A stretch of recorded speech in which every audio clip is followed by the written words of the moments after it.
Do you find it hard sometimes to meet a big group of people, feeling comfortable in a big crowd? Well, it's not easy. Today was my second day with my new class. And amazingly enough, there's 34 new students, 34 new ideas, perspective, 34 minds. That's 68 eyeballs wanting to know what's going to happen. It's not easy. What's the best way for us to feel comfortable so you can share your message? Because keep in mind, if you can't find a way for people to connect with you, how will you be able to share your message? Welcome to my channel. My name is Alain Faber and I'm a high school teacher for the last 20 years. Was a geologist before that. And you know what? I love to share what I know to guide people to make the world a better place. And you're at the right place to learn more skills to do that. As I reflect on my journey to be a speaker, to be a teacher, to share with others what I love and guiding them to make the world a better place, I realize that it's always about the journey. You always take the one step to get closer to your goal. As part of the Toastmasters organization, I have to say it's an amazing organization for what it stands for, as well as the quality of people going into it to become better speakers, to make the world a better place. 2 years ago, when I joined the group, I wanted to become more comfortable to speak in front of a crowd. And on the 20th of April, there was an Earth Day event at our club, and I was the chair for that event.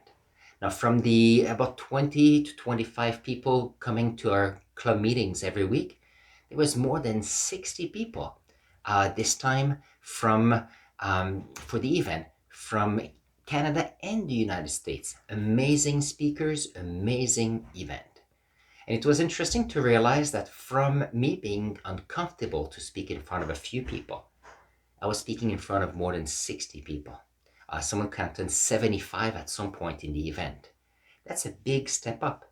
2 years ago, I would have not realized I could do that. And therefore, I'm proud of myself, but also part of the team that is making me and us as a group making each other much better speakers.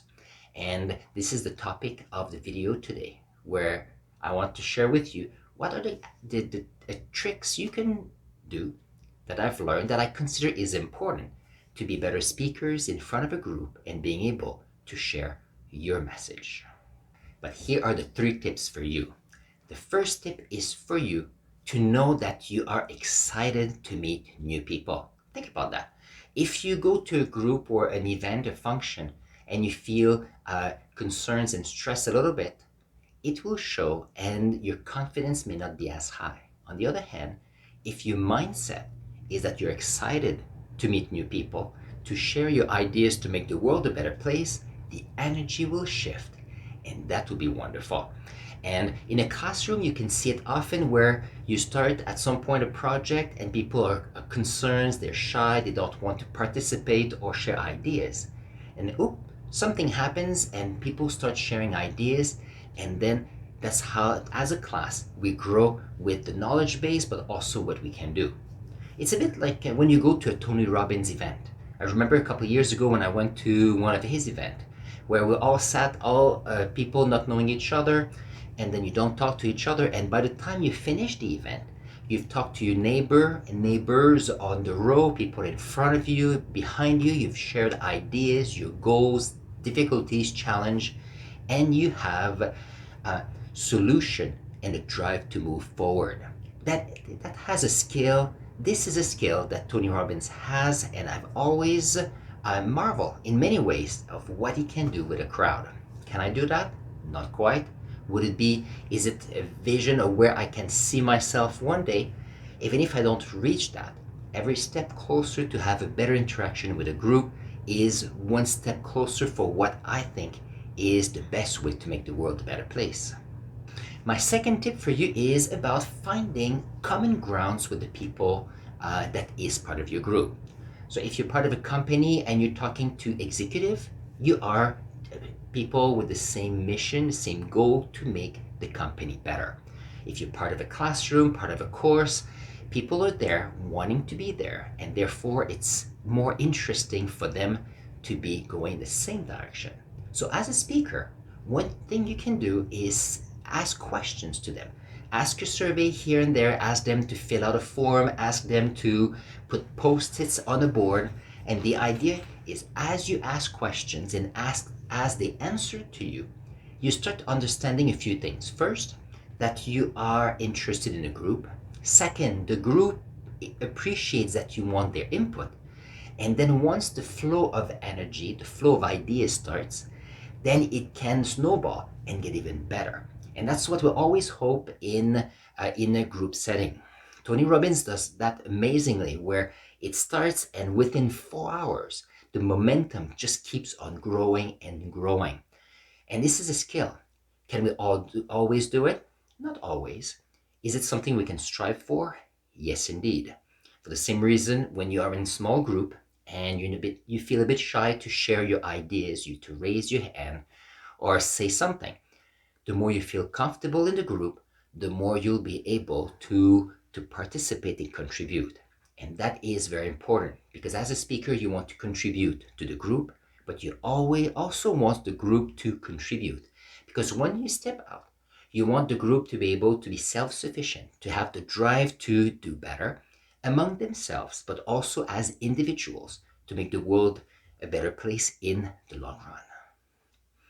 And my third tip is for you to know that it takes time to build relationships. So that means that if you come to a big group, don't try to talk to everybody as a group because it becomes very, let's see, you can feel the distance between the speaker and the group. On the other hand, if you start to talk to one individual at a time, so as you speak, you look at one person, then another person, and then as you go along, these individuals will feel part of what it is. And the more you talk to one person at a time, the more the group will understand that they are important there. And people that are a bit further, they were feeling uncomfortable to participate at the beginning, they'll move forward wanting to participate. And that's nice. How much time does it take? That's a good question. Sometimes if you're a new leader going to a new company, it may take a few months, a few weeks, just to feel how the group is, the group dynamic, so that you can understand what is happening in the human resources level, and then be able to help them better, to help the company. As a teacher, I try to talk to everybody in the classroom so that I can understand better what they're looking for, their vision to the course for being there in the class, but also gives me an idea of what I can do to help them. So all these parts at some point builds relationships, and the idea is where can it lead? Well, the idea is if you have a common goal, either learning a language or finishing a degree in engineering or having a project that you manage with a team, the idea is if you have something to aim for, the idea is you can get there. What you have to do is build the team. In order to build a team, it takes time, and sometimes and often you have to do one-on-one work. And then you have to, what was my second tip? You need to find a common ground so everybody as a team knows where they're going. And then from there, we have to be happy of what we can do together. And that is my idea. Sorry for not for forgetting step 1, 2, and 3. I'm trying together to put the story, and I'm sure you understand. So on that note, I have a call to action for you. And what I'd like you to do is find a way to meet a new person today. So what does that mean? Well, if you go to a cafe, if you go on a sidewalk, if you are going in a mall, you can hold someone's door and say good morning. You can pay it forward. If you go to a drive-through, you can pay the order of the person behind you. That's a bit maybe informal. However, that will put a smile on the person that had that good faith to them. You could meet someone if you at the school where you have kids. You could, if you work in an office, maybe there's someone you haven't met yet, or someone that you've worked with but never connected. Maybe it's time to go for coffee. Maybe it's time to go and ask a very relevant question instead of just discussing very superficial part of a point of view. Don't forget that the deeper the conversation, the topics, the deeper the meaning of the relationships. As part of the journey to become a better person, you have a call to action today, which is to meet a new person. You have 3 tips. And you know what? I'm going to go and see you here. I'm going to put a link to another video that I think you will enjoy.